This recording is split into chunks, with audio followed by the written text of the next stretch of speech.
여러분 안녕하십니까? 목요일 아침 KBS 뉴스광장입니다. 트럼프 대통령이 자기 기념사진을 찍으려고 평화 시위대를 강제 해산시켰던 걸 놓고 후폭풍이 거세지고 있습니다. 워싱턴 DC 인근에 정규군 1,600명을 배치시킨 데 대해서도 국방장관이 반기를 드는 등 논란이 이어지고 있습니다. 먼저 김은규 특파원의 보도 보시겠습니다.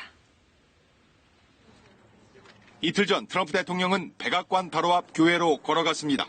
교회 앞에서 성경을 이렇게 저렇게 들며 포즈를 취한 뒤 아무 말 없이 복귀했습니다. 이 사진 찍기 행사를 위해 백악관 앞 평화시위대는 최루탄, 섬광탄, 곤봉에 기마경찰의 말발굽 세례를 받아야 했습니다. I didn't see any provocation that would warrant the deployment of munitions. 비난이 쏟아졌습니다. 시위할 권리, 표현의 자유를 침해했다는 겁니다.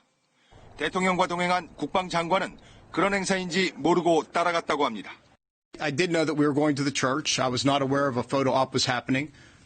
트럼프 대통령이 움직이기 전 시위대를 쓸어버리라는 윌리엄 바 법무부 장관의 개별 지시가 있었다는 미 언론 보도가 이어지고 있습니다. 트럼프 대통령은 폭스뉴스에 자신은 시위대를 해산하라고 지시하지 않았다고 말했습니다. 사진 찍기 행사가 있던 날 군 정찰 헬기가 낮게 날며 시위대 해산을 시도했습니다. 워싱턴 DC 인근엔 정규군 헌병부대 1,600명이 배치됐습니다. 정작 국방장관은 정규군의 시위 사태 개입을 반대한다며 대통령 뜻에 반발했습니다. And only in the most urgent and dire of situations. We are not in one of those situations now. I do not support invoking the Insurrection Act. 정규군 동원할 수 있다는 대통령 발언에 미국 시민이 적이냐는 안팎의 비난이 거센 시점입니다. 미국 민주주의 원칙은 무엇인지 그리고 군대는 무엇을 위해 존재하는지 미국인들은 묻고 있습니다. 워싱턴에서 KBS 뉴스 김은규입니다.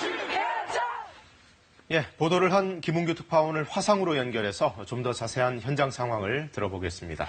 네, 김 특파원, 시위가 이제 8일째 이어지고 있긴 하지만 어제부터는 분위기가 많이 나아졌다면서요? 말씀하신 어제 시위가 분기점입니다. 시위대와 경찰의 충돌은 거의 없다시피 했습니다. 미 언론은 이렇게 얘기합니다. 오늘 전국의 시위가 평화롭게 이루어지고 있다 이렇게 전하고 있습니다. 시위 현장에서 제가 받아온 흑인 생명도 귀중하다라고 적힌 피켓입니다. 시위대 이런 피켓을 들고 평화롭게 시위 이어가고 있습니다. 자, 이번 사태를 처음 촉발했던 게 이제 흑인 플로이드 씨 사망 사건인데 거기에 관련된 이 경찰들에 대한 처분도 빨리 좀 진행이 돼야겠죠? 굉장히 빨리 진행되긴 했지만 시위대나 가족들이 볼 때는 느려 보였습니다. 오늘 그 결과가 나왔습니다. 처음엔 3급 살인 혐의로 기소됐던 플로이드 씨 목을 누른 쇼빈 전 경찰이죠. 2급 살인 혐의로 동료경찰 3명은 살인 방조 혐의로 기소됐습니다. 2급 살인 혐의는 최대 40년형이 가능합니다. 플로이드 씨 가족, 시위대가 이를 어떻게 받아들일지가 현재 관건입니다.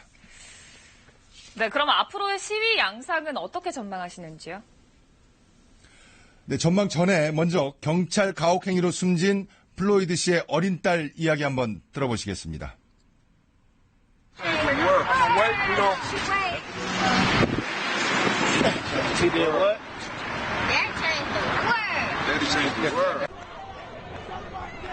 저 웃으며 말하고 있는 모습에 듣고 있는, 보고 있는 이들을 아프고 숙연하게 하는 모습입니다. 오바마 전 대통령은 과도한 공권력 집행이 만연한 미 경찰 개혁을, 부시 전 대통령은 인종차별 문제가 핵심이라고 밝혔습니다.